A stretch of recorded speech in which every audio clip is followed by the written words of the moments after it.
विष्णुः गुरुर्देवो महेश्वरः गुरुः साक्षात् परब्रह्म तस्मै श्रीगुरवे नमः। श्रुतिस्मृतिपुराणानाम् आलयं करुणालयं नमामि भगवत्पादशङ्करं लोकशङ्करं। वागर्धाविव सम्पृक्तौ वागर्धप्रतिपत्तये जगतः पितरौ वन्दे पार्वतीपरमेश्वरौ। सूक्तिं समग्रयितुनः स्वयमेव लक्ष्मीः श्रीरङ्गराजमहिषी मधुरैः कटाक्षैः वैदग्ध्यवर्णगुणगुम्भनगौरवैर्यां कण्डूलकर्णकुहराः कवयोधयन्ति। हैमोर्ध्वपुण्ड्रमजहन्मकुटं सुनासं मन्दस्मितं मकरकुण्डलचारुगण्डं बिम्बाधरं बहुलदीर्घकृपाकटाक्षं श्रीवेङ्कटेशमुखमात्मनिसन्निधत्ताम्।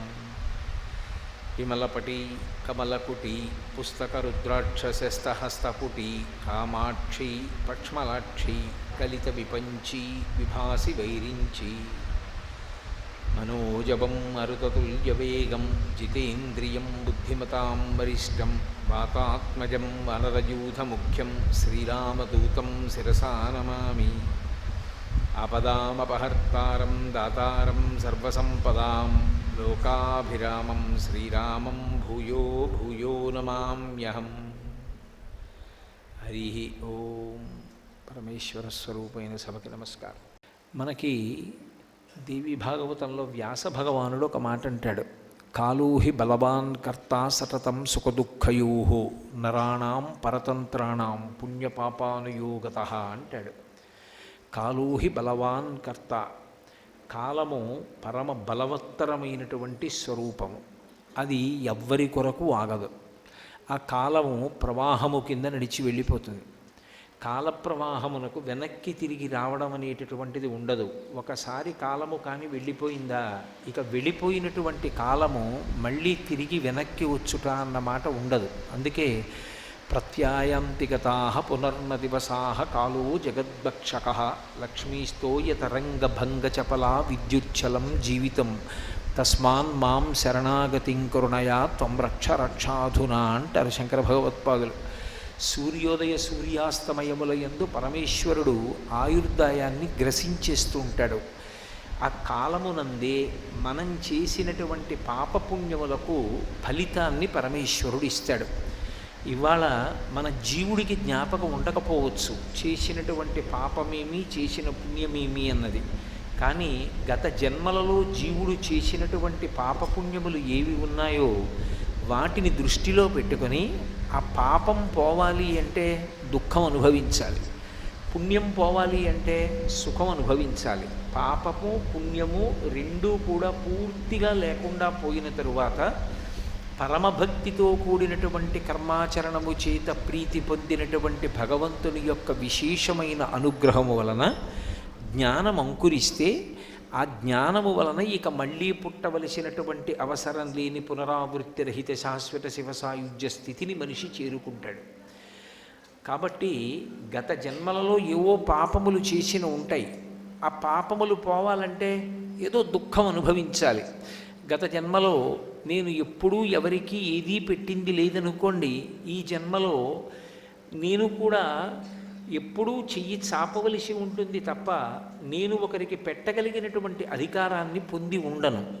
కాబట్టి గత జన్మలో చేసుకున్నటువంటి పాపములే దుఃఖముగా వస్తూ ఉంటాయి. గత జన్మలో చేసుకున్నటువంటి పుణ్యములే ఈ జన్మలో కూడా సుఖమునకు కారణములవుతాయి. చూడండి, కొంతమంది అనేక కారణాలకి దుఃఖపడుతుంటారు. కొంతమందికి ఒక స్వగృహం కట్టుకోవాలని కోరిక, ఇల్లు ఉండదు. ఒకరికి పెళ్లి చేసుకోవాలని కోరిక, ఆ కోరికలు ధర్మవిరుద్ధమైనవి కావు. ధార్మికమైనటువంటి కోరికలు ఉండి తీరాలి. ధర్మవిరుద్ధమైన కోరికలు ఉండకూడదు, అంతులేని కోరికలు ఉండకూడదు. ఎందుకంటే మనుష్య జీవితంలో ఎప్పుడో అప్పుడు అన్నిటికీ అతీతంగా సుఖదుఖాతీత స్థితిని పొందాలి. కాబట్టి ఎప్పుడూ కోరికలతో ఉండడం తప్పేమో కానీ అసలు కోరిక లేకుండా ఉండడం ఎవరికీ సాధ్యం కాదు. కాబట్టి ఏదో కోరిక ఉంటుంది, అది ధార్మికమైన కోరిక అయినప్పుడు అలా ఉండకూడదు అన్నమాట అనడం ఎవరికీ సాధ్యం కాదు. ఒక వ్యక్తి వివాహం చేసుకోవాలి అనుకున్నాడు అనుకోండి, అదేమిటండి మీకు అలాంటి కోరిక అనకూడదు. గృహస్థాశ్రమ స్వీకారం చేయకపోతే అతను దేవరుణం, పితృరుణం, ఋషి రుణం ఎలా తీర్చుకుంటాడు? కాబట్టి పెళ్ళవ్వాలని కోరిక ఉంది, అది ధార్మికమైన కోరిక. సంతానాన్ని పొందాలి అని కోరిక ఉంది, ధార్మికమైన కోరిక. నేను యజ్ఞయాగాది క్రతువులు చెయ్యాలి అని కోరిక ఉంది, ధార్మికమైన కోరిక. కొంతకాలం అయిపోయిన తర్వాత ఎన్నాళ్ళు వెంపర్లాట, ఇక నాకు దేనితో సంగము లేకుండా సుఖదుఖములకు సాక్షిగా నేను నిలబడగలిగినటువంటి వైరాగ్య సుఖమును పొందాలి. కాబట్టి ధార్మికమైన కోరికలు ఉంటాయి.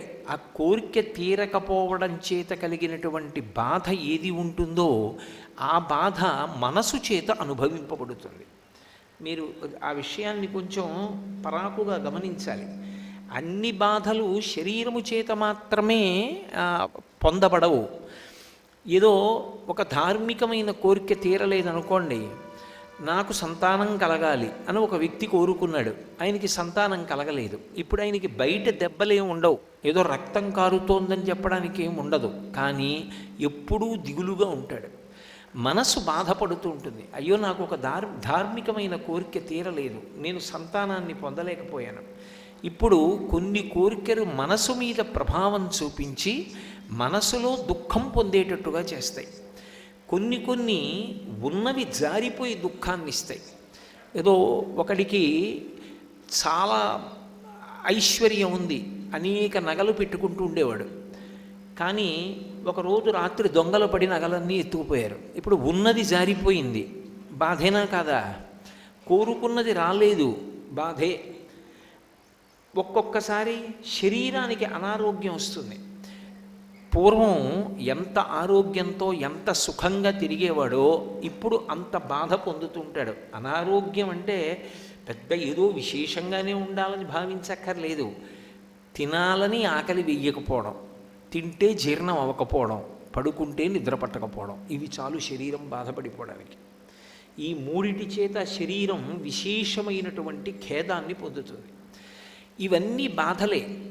ఈ బాధలన్నీ ఎందుకు వస్తాయి అని అడిగారు. ఇవన్నీ రావడానికి కారణం మనం మనుష్యులం కనుక. మిగిలినటువంటి ప్రాణులకు ఈ ఇబ్బంది ఉండదు. దేవతలు ఉన్నారనుకోండి, వాళ్ళు కేవలం పుణ్యము యొక్క ఫలితాన్ని అనుభవిస్తారు. మనుష్యుడు కేవలము పుణ్యము యొక్క ఫలితాన్ని అనుభవించడం కాదు, పాపపుణ్యములు రెండిటి యొక్క ఫలితాన్ని అనుభవిస్తాడు. అందుకే కొన్ని సుఖాలు ఉంటాయి, కొన్ని దుఃఖాలు ఉంటాయి. సుఖాలు అనుభవించాలి, దుఃఖాలు అనుభవించాలి.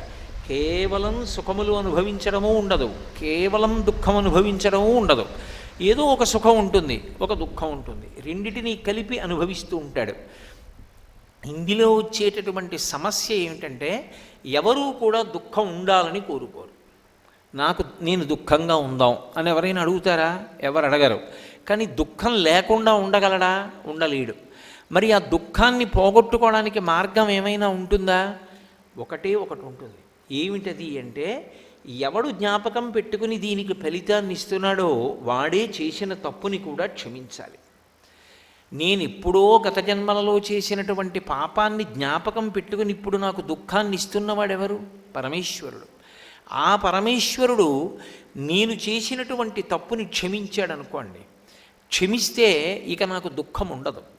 కాబట్టి లేనిది పొందాలన్నా, ఉన్నది నిలబడాలన్నా, దుఃఖమునకు కారణమైనది పోవాలన్నా, అథవా దుఃఖాన్ని తట్టుకోగలిగినటువంటి శక్తి కావాలన్నా ఇవ్వగలిగినటువంటి వాడు ఒక్కడే, వాడే పరమేశ్వరుడు. అందుకే భయకృత్ భయనాశన అంటుంది విష్ణు సహస్రనామ స్తోత్రంలో. భగవంతుడి గురించి మాట్లాడుతూ భయాన్ని కల్పించేవాడెవరు అంటే పరమేశ్వరుడే, భయాన్ని పోగొట్టేవాడెవరు అంటే పరమేశ్వరుడే. పరమేశ్వరుడే మనకి దుఃఖం కలిగేటట్టు చేస్తాడు. గత జన్మలలో చేసినటువంటి పాపమునకు ఫలితం ఇచ్చినప్పుడు, అదే పరమేశ్వరుడు క్షమించినప్పుడు మళ్ళీ మనసు ఖేదపడవలసినటువంటి అవసరం లేకుండా తృప్తి కలిగేటట్టుగా కూడా చేస్తాడు. రెండు చెయ్యగలిగిన వాడు ఒక్కడే. దుఃఖం ఇవ్వడానికి ఒకడు, సుఖం ఇవ్వడానికి ఒకడు ఉండరు. దుఃఖమిచ్చినా పరమేశ్వరుడే, సుఖమిచ్చినా పరమేశ్వరుడే.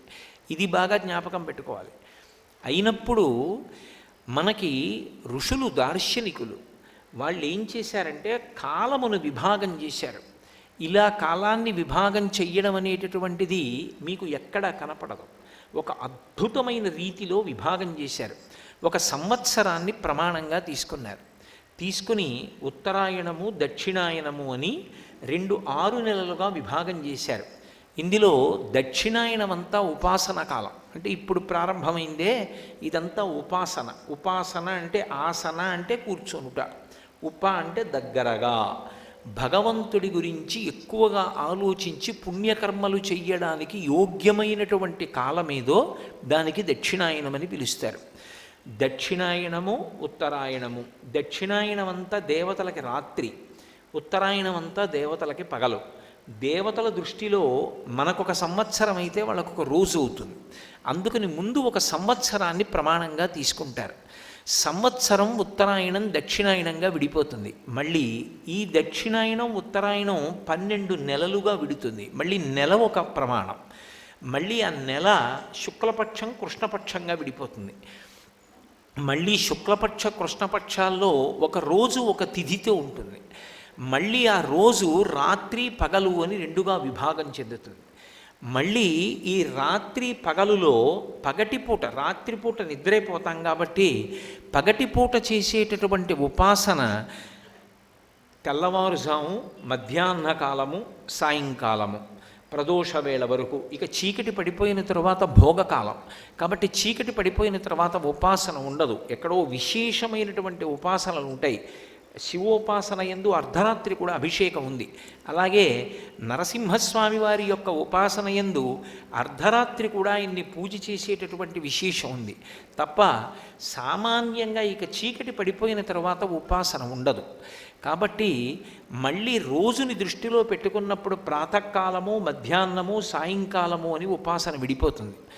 ఇందులో దక్షిణాయనం అంతా కూడా ఉపాసనా కాలం. ఇది భగవంతుడు మనస్సుని చూస్తూ ఉండేటటువంటి కాలం. అందుకే దక్షిణాయనం ప్రారంభమైంది అంటే శ్రీ మహావిష్ణువు నిద్రపోతారు. శ్రీ మహావిష్ణువు స్థితికారుడు. ఆయన స్థితికారుడు అన్న మాటకు అర్థం ఏమిటంటే ఎవరు ఏం చేస్తున్నారు అన్నదాన్ని ఆయన గమనిస్తూ ఉంటాడు. ఆయన గమనించడం అంటే మీరు ఒకటి గుర్తుపెట్టుకోవాలి, బయట చూపు చూడడు. వీడు ఎన్ని పువ్వులు తెచ్చాడు, వీడు ఎన్ని తులసి దళాలు తెచ్చాడు, వీడు ఎన్ని కొబ్బరికాయలు కొడుతున్నాడు, వాటితో ఆయనకి సంబంధం ఉండదు. వీడి మనసు ఎలా ఉన్నది అన్నది ఆయన చూస్తూ ఉంటాడు. మనసు భక్తితో ఉన్నదా, లోపల ఉన్న మనసుని చూడడానికి లోపలి నేత్రాన్ని తెరుస్తాడు. అందుకే బయట నేత్రాలు మూసుకుంటాడు. అందుకే ఆ నిద్ర తామసిక నిద్ర కాదు. మనందరం నిద్రపోయినట్టుగా అలిసిపోయి నిద్రపోడు. ఆయన అలసట ఉండదు. నిద్రాముద్రాం నిఖిల జగతి రక్షణే జాగరూకం అంటారు. దక్షిణాయనం ప్రారంభమైంది అంటే తొలి ఏకాదశి అంటారు. ఇవాళ విశేషం ఏమిటి అంటే శ్రావణమాస శుక్లపక్ష ఏకాదశి నాడు మనం ప్రదోష వేళలో మాట్లాడుకుంటున్నాం. తొలి ఏకాదశి. తొలి ఏకాదశి నాడు విష్ణువు శయనంలోకి వెడతారు, నిద్రలోకి. అంటే ఆయన తామసికంగా నిద్రపోతారని కాదు దాని అర్థం. ఈ పైకందులు మూసుకుని మనోనేత్రం తెరుస్తారు. తెరిచి ఎవడి మనస్సు ఎంత భక్తితో ఉంది అన్నదాన్ని చూస్తూ ఉంటారు. అందుకే దక్షిణాయనంలో మనసు ఎంత భక్తితో ఉందో, మనం ఎన్ని పుణ్యకర్మలు చేశామో అవన్నీ కూడా విశేషమైనటువంటి ఫలితాన్ని ఇస్తాయి. మీరు ఒకటి గుర్తుపెట్టుకోండి, దక్షిణాయనం చాలా చాలా గొప్ప కాలం. చాలామంది తెలియక ఒక మాట చటుక్కుని అంటూ ఉంటారు, దక్షిణాయనం అంత ఉత్తమమైన కాలం కాదు అంటూ ఉంటారు. కానీ అది పొరపాటు మాట. దక్షిణాయనం పరమయోగ్యమైన కాలం. ఎందుచేతనో తెలుసా? అసలు ఉపాసనకి సంబంధించి మనం భగవంతుడికి సంబంధించి చేసేటటువంటి పూజలన్నీ కూడా, అటువంటి నైమిత్తిక తిథులన్నీ కూడా ఈ దక్షిణాయనంలోనే వస్తాయి. వినాయక చవితి, శ్రావణ మాసంలో వచ్చేటటువంటి మంగళగౌరీ వ్రతం, వరలక్ష్మీ వ్రతం, ఆషాదశమి, కృష్ణ భగవానుడి యొక్క జన్మదినం, కృష్ణాష్టమి, అలాగే భాద్రపదం దాటితే ఆశ్వీజమాసం వస్తే దేవీ నవరాత్రులు, కార్తీక మాసం వస్తే సరి చెప్పనక్కర్లేదు, మార్గశీర్షము, పుష్యము. పుష్యమాసం దగ్గరికి వచ్చేటప్పటికీ మళ్ళీ ఉత్తరాయణ పుణ్యకాలం ప్రవేశిస్తూ ఉంటుంది సాధారణంగా. కాబట్టి దక్షిణాయన పుణ్యకాలం అంతా విశేషమైనటువంటి తిథులు వస్తాయి. అవి ఈశ్వరారాధనకి సంబంధించినటువంటి కాలం. ఆ కాలమునందు చేసినటువంటి ఉపాసన వలన భగవంతుని యొక్క అనుగ్రహము పరిపుష్టమయ్యేటటువంటి కాలం. మీకు నేను ఒక ఉదాహరణ చెప్పాలి అంటే, భోజనం చేయడానికి ఒక కాలం ఉంటుంది, అపరాహ్నము అని. మధ్యాహ్న కాలంలో భోజనం చేస్తాం. మధ్యాహ్నం చేసినటువంటి భోజనం మరునాటి వరకు శక్తినిస్తుంది. అలాగే దక్షిణాయనంలో చేసినటువంటి ఉపాసన కొన్ని కోట్ల జన్మలుగా జీవుడు తెచ్చుకున్నటువంటి అనేకమైన క్లేశములను తొలగించి అతనికి భద్రతని చేకూరుస్తుంది, మంచి పుణ్యాన్ని కట్టబెడుతుంది, భగవన్మార్గంలో నడిపిస్తుంది. అందుకే దక్షిణాయనం అత్యంత ప్రధానమైన కాలం. మీకు బాగా అర్థమయ్యేలా చెప్పాలి అంటే నేను ఒక ఉదాహరణ చెప్తాను, మీరు పట్టుకుంటారు. ఒక పిల్లవాడు ఒక పరీక్షకి వెళ్ళి ఎలా అయినా అందులో ఉత్తీర్ణుడు కావాలి అని సంకల్పం పెట్టుకున్నాడు. 60 నిమిషాల్లో 200 ప్రశ్నలకు అతను జవాబులు రాయాలి. అతను రోజు ఏం చేస్తాడంటే గడియారం పెట్టుకొని 60 నిమిషాలలో నేను 200 ప్రశ్నలకి జవాబులు రాయడం అలవాటు కావాలి, మాదిరి ప్రశ్నాపత్రాలు తీసుకుని జవాబులు రాయడం మొదలు పెడతాడు. మొట్టమొదట 60 నిమిషాల్లో 50 ప్రశ్నలే రాస్తాడు. కానీ రోజు సాధన చెయ్యగా ఇక వారం రోజుల్లో పరీక్ష ఉంది అనేటప్పటికీ 50 నిమిషాల్లో 200 ప్రశ్నలు పూర్తయిపోతాయి. ఆ స్థాయికి వచ్చేసాడు. ఇప్పుడు అతను ఎంత గొప్ప ప్రశ్నపత్రం తెచ్చి అక్కడ పెట్టండి, గంట తనకు అక్కర్లేదు, 50 నిమిషాల్లో 200 ప్రశ్నలు పూర్తి చేస్తాడు. అతను ఇంట్లో 50 నిమిషాల్లో 200 ప్రశ్నలు పూర్తి చేయడం చేత అతనికి ఒక గొప్ప కళాశాలలో చదువుకోవడానికి అవకాశం ఇస్తారా? అతను పరీక్షకు వెళ్ళినప్పుడు 50 నిమిషాల్లో 200 ప్రశ్నలకి సక్రమమైన జవాబులు వ్రాస్తే మంచి కళాశాలలో చదువుకోవడానికి అవకాశం ఇస్తారా? పరీక్షలో వ్రాస్తేనే. తీరా పరీక్ష దగ్గరికి వెళ్ళి అతను పరీక్ష వ్రాయడం మొదలుపెట్టారు. అతనికి ప్రశ్నపత్రం ఇచ్చారు. ప్రశ్నాపత్రం విప్పి వ్రాయడం మొదలుపెట్టాడు. అతనికి చాలా ఇష్టమైన పాటలు ఎక్కడో దూరం నుంచి వినపడుతున్నాయి. అతని దృష్టి అటువైపుకి వెళ్ళిపోయింది. ఆ వినపడుతున్నటువంటి పాటల మీద దృష్టి పెట్టాడు. ఆ వేగం తగ్గిపోయింది. 60 నిమిషాలు అయిపోయింది. 60 నిమిషాల్లో 200 ప్రశ్నలు 50 నిమిషాల్లోనే చేయడం అలవాటు పడ్డవాడు 100 ప్రశ్నలు కూడా వ్రాయలేకపోయాడు. అయ్యా, నేను ప్రతిరోజు ఇంటి దగ్గర చేస్తానండి, 200 ప్రశ్నలు 50 నిమిషాల్లో పూర్తి చేస్తాను అన్నా కూడా అతనికి ఏదైనా విశ్వవిద్యాలయంలో స్థానం ఇస్తారా చదువుకోవడానికి? ఇవ్వరు. కానీ ఆ రోజున పరీక్షలో ఎవడు నిలబడ్డాడో వాడు మాత్రమే సరి అయినటువంటి స్థానాన్ని పొందుతాడు. అలాగే దక్షిణాయనాన్ని ఎవడు సరిగ్గా ఉపయోగించుకున్నాడో వాడి జీవుడు అభ్యున్నతిని పొందుతాడు. దక్షిణాయనం విద్యార్థికి పరీక్షాకాలం ఎటువంటిదో మనుష్య ప్రాణికి అంతటి ఉపాసన కాలం. ఈ కాలమునందు ఏది చేస్తామో అది విశేషమైనటువంటి ఫలితాలు ఇస్తుంది. అందుకే వ్రతములన్నీ కూడా ఈ కాలములోనే జరుగుతాయి. మీరు చూడండి, విఘ్నేశ్వర వ్రతకల్పము భాద్రపద మాసంలో చేస్తాం. శ్రావణ మాసంలో వరలక్ష్మీ వ్రతకల్పము, మంగళగౌరీ వ్రతకల్పము, ఆషాదశమి అభిషేక కల్పము, ఇలా ఏదో శారదా నవరాత్రులు వస్తాయి. శారదా నవరాత్రుల యొక్క ఉపాసన అన్నీ కూడా ఈ దక్షిణాయనంలోనే నడుస్తాయి. ఇందులో వ్రతము అని ఒక మాట ఉంటుంది. ఈ వ్రతము ఎప్పుడూ కూడా మీరు ఒకటి గుర్తుపెట్టుకోవాలి. ఒక వ్రతమును చేసేటప్పుడు దాన్ని ఎవరు చెయ్యాలి, ఎలా చెయ్యాలి, ఇది చెప్పడానికి అధికారులు ఇద్దరే ఉంటారు. ఒకటి సాక్షాత్ భగవానుడే చెప్తాడు, కొన్ని వ్రతాలు ఇలా చెయ్యాలి అని భగవంతుడే చెప్తాడు. రెండవది ఋషి చెప్తాడు. ఒక్కొక్క చోట ఋషి ప్రోక్తమవుతాయి, ఫలానా ఋషి చెప్పారు అంటారు. కల్పము అన్న మాటకు అర్థం ఏమిటంటే అది ఎలా చెప్పబడినదో అలాగే చెయ్యాలి అని. అంతే తప్ప ఋషి ఒకలా చెప్పి ఈశ్వరుడు ఒకలా చెప్తే మనం ఒకలా దాన్ని చేశామనుకోండి, కల్పాన్ని ఉల్లంఘించామంటారు. కల్పోల్లంఘనం జరిగింది కాబట్టి ఆ వ్రతము చేసినా చెయ్యనట్టే లెక్కలోకి తీసుకుంటారు. అందుకే కల్పము ప్రధానమై ఉంటుంది. కల్పము మనం చెప్పినట్టు కాదు, భగవంతుడు చెప్పినట్టు, ఋషి చెప్పినట్టు మనం చెయ్యవలసి ఉంటుంది. శ్రావణ మాసం దక్షిణాయనంలో వచ్చేటటువంటి మాసములలో చాలా గొప్ప మాసం. ఎందుచేత అంటే ఈ శ్రావణ మాసం లక్ష్మీప్రదం. లక్ష్మి కావాలి అని కోరుకోని వాడు లోకంలో ఎవరుంటాడు? లక్ష్మి అన్న మాటకే అర్థం ఏమిటంటే అందరూ ఆమె యొక్క అనుగ్రహము కొరకు ఎదురు చూస్తారు. ఏ తల్లి అనుగ్రహము కొరకు లోకములో ఉన్న సమస్త ప్రాణులు ఎదురు చూస్తాయో, ఏ తల్లి యొక్క అపాంగ వీక్షణము అంటే ఇలా తిన్నగా కూడా ఆవిడ చూడక్కర్లేదు, ఇలా కడగంటి చూపు చూస్తే చాలు. యద్భ్రూభంగాః ప్రమాణం స్థిరచరరచనా తారతమ్యే మురారే వేదాంతాః తత్వచింతాం మురభిదురసి యత్పాదచిహ్నైత్తరంతి భోగోపోద్ఘాతకైళీచులికిత భగవత్వైశ్వరూప్యానుభావ సానశ్రీః అస్పృణీతాం అమృతలహరిధీలంఘనీయైః అపాంగైః అంటారు పరాశర భట్టర్లు. అపాంగైః అమ్మవారు ఇలా చూస్తుందిట, కడగంటి చూపు అంతే. ఆ ఒక్క చూపు చేత ఒకడు మహదైశ్వర్యవంతుడవుతాడు. అమ్మవారికి యశస్విని అని ఒక పేరు లక్ష్మీదేవికి. యశస్విని లలిత కవనివ్వండి, పార్వతి కవనివ్వండి, లక్ష్మి కవనివ్వండి, సరస్వతి కవనివ్వండి, ఆ పేరు ఉంటుంది తప్పకుండా. యశస్విని అంటే కీర్తినిచ్చున్నది అని. కీర్తి మనిషి జీవితంలో సంపాదించి తీరవలసినటువంటి విషయం. అందుకే భూపసభాంతరాళవన పుష్కళవాక్చతురత్వమాజి బాహాపటుశక్తియున్ యశమునందనురక్తియు ప్రకృతి సిద్ధగుణంబులు సజ్జనాళికిన్ అంటాడు భర్తృహరి.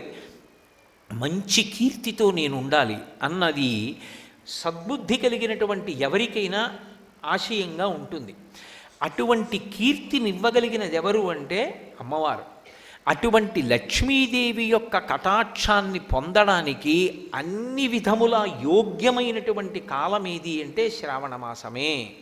అందుకే శ్రావణ మాసంలో వచ్చేటటువంటి పౌర్ణమి యొక్క పేరు కూడా శ్రావణి. శ్రవణం నక్షత్రంతో పౌర్ణమి నాటి చంద్రుడు ప్రకాశిస్తే దానికి శ్రావణ మాసము అని పేరు.